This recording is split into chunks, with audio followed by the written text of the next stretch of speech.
Now with that football firestorm, overnight the embattled coach at the University of Maryland, DJ Durkin, was fired just a day after being reinstated to that job. So many were outraged. He'd gotten his job back after a player died of heat stroke. We will be speaking with that player, Jordan McNair's father, in a moment. But first, ABC's Paula Ferris is here with the latest on this one. Good morning, Paula. Good morning to you, Cecilia. Good morning, everyone. What a stunning turn of events. Durkin was reportedly surprised by the school's decision to terminate him, but there are many who are upset that the University of Maryland did not do the right thing until they were forced to.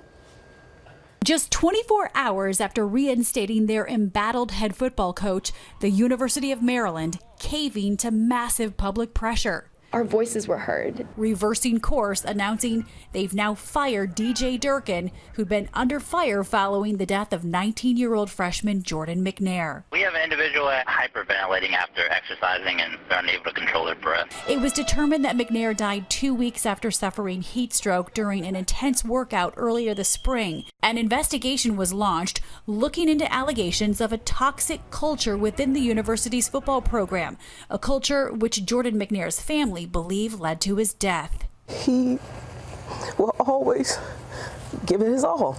And so for him to, he wouldn't have stopped. He wouldn't have stopped, because if that's the culture, then he didn't want to be called these names. After a 2.5-month suspension, the Maryland Board of Regents, which oversees the state's universities, stood by the embattled football coach, reinstating him on Tuesday. We believe that Coach Durkin has been unfairly blamed for the dysfunction in the athletic department.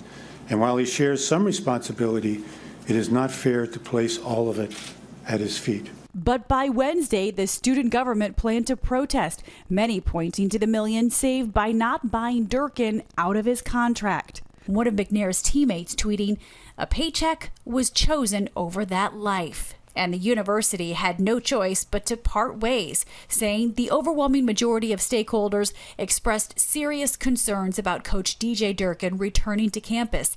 A departure is in the best interest of the university.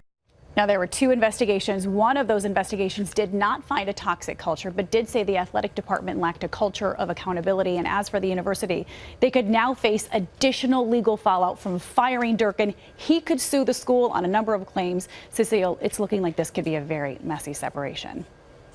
Okay, Paula, thank you. And Jordan McNair's father, Marty, and their family's attorney, Hassan Murphy, join us now. Gentlemen, thank you both for being here this morning.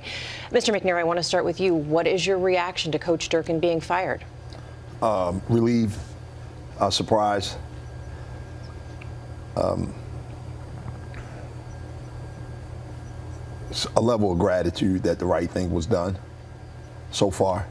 This was a huge shock, even to you, this firing, because just 24 hours earlier he had been reinstated to the job. And when that happened, you'd said publicly that you felt like you were punched in the stomach. Does what happened now change any of that? Yeah, somewhat. Just due to the decision that Dr. Lowe made, this is a step in the right direction. Mr. Murphy, before Coach Durkin was fired, you'd said that the only person who paid for what happened to Jordan was Jordan, and he paid with his life. Durkin is now out. Should anyone else be punished? I don't know really if that's for us to say anymore. Our fight now is about getting justice for this family and for Jordan's name and in his memory. We heard Paula just say there that one of the investigations blasted the culture of the athletic department, saying that it lacked accountability. I guess this question is for both of you. Is what happened to Jordan an isolated case? And Mr. McNair, do you have fear for the players who are still on the team? To answer your first question, no, it's not an isolated case. Exertional heat stroke injuries happen every year. You've had 30-plus deaths since 2000 in collegiate athletics alone on the football field.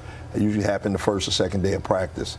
So the main goal really moving forward at this point is to bring some type of awareness and prevention that everyone can see that this doesn't happen again, because it was 100% preventable.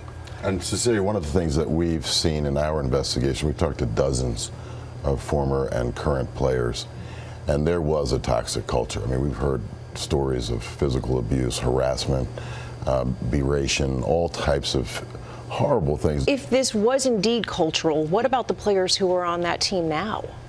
Well, hopefully this will mark a change and an end. I mean, part of why Jordan died was as a result of the culture.